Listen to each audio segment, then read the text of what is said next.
Please be seated.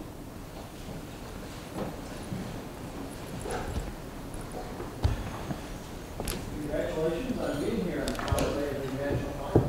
You should be very proud of yourself. My name is Kevin Ryan. I'm the Director of Education and Communication for the Vermont Bar Association. I teach political science at Norwich University, and it's also my privilege to be the state coordinator in Vermont.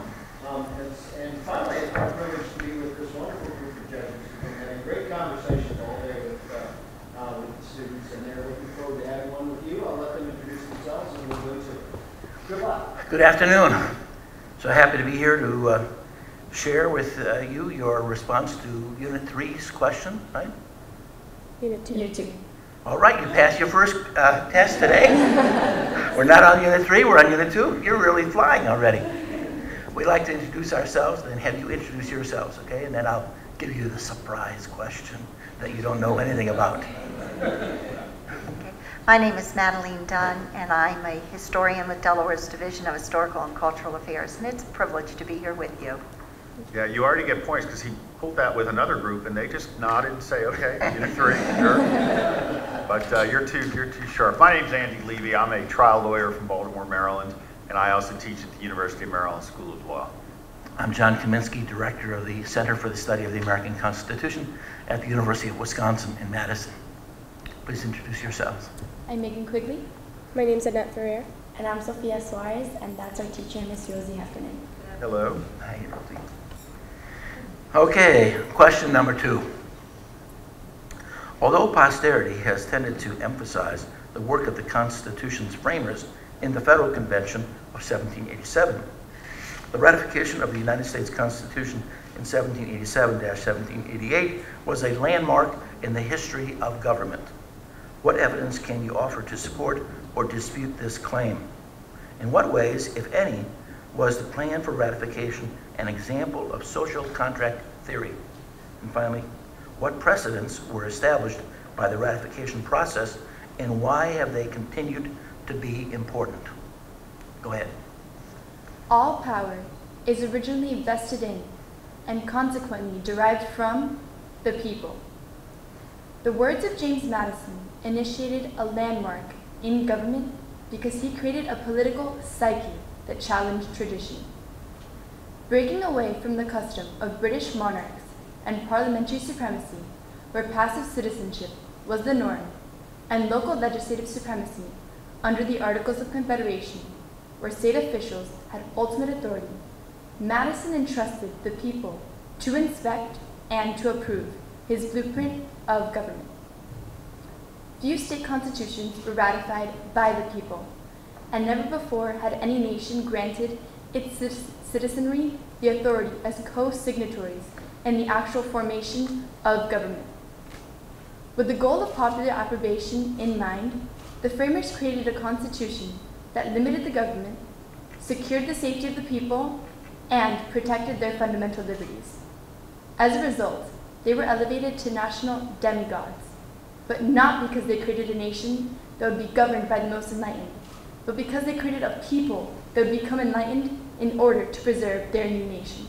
There is little in this Constitution that is absolutely new. There is much that is as old as Magna Carta. The words of British jurist Lord Bryce reflect that while popular approbation was a political prototype, the idea of social contract could be traced as far back as the 13th century. Sealed by the signature of King John, promulgated by Locke, and immortalized by the framers, this theory that both the government and the people enter into a social contract became the object of ratification. Bypassing the Confederation Congress, the framers dismissed the impracticality of unanimous approval. Bypassing state legislatures, the framers looked to the people in abdicating state sovereignty for a strong national government. Bypassing elected state officials, the framers turned to citizen conventions for debate and endorsement. When citizens were transformed into signatories, the framers became Lockean followers, and the Constitution was elevated from a mere design of government to a social contract. The precedents established by the ratification process are best reflected in the French adage, "The more things change, the more they stay the same," because they remain the core of democracy even today. The twin policies of public debate, fueled by Federalist and anti-Federalist positions, and popular approbation reflected in civilian endorsement, revolutionized the machinery of government and made it dependent on its citizenry to turn its gears. The open debate that began in 1787 still fuels public discussion and ensures the transparency of democratic government.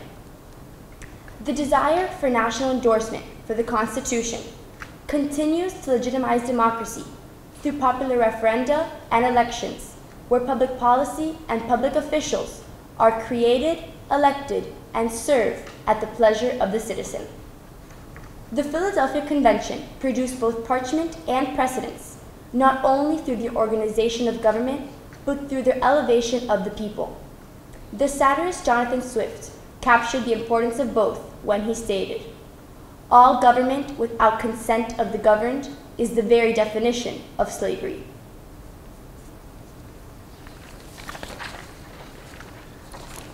You addressed the issue, theoretical issue, of why it was important to have popular ratifying conventions.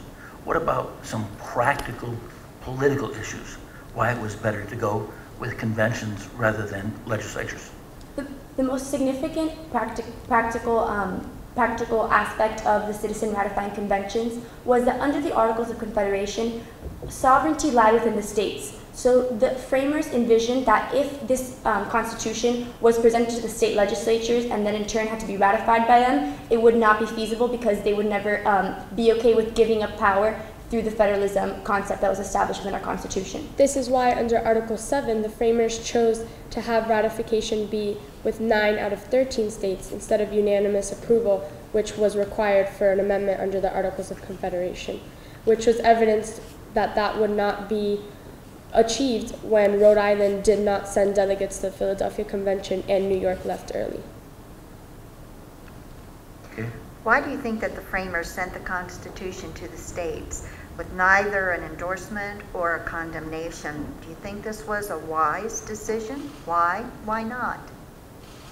It was a wise decision because it left the issues in the Constitution open for debate, and therefore, through the Federalist and the Anti-Federalist papers, both sides were able to be heard by the people, and the people were better informed as to exactly why the framers had put these specific provisions in this document for the new government.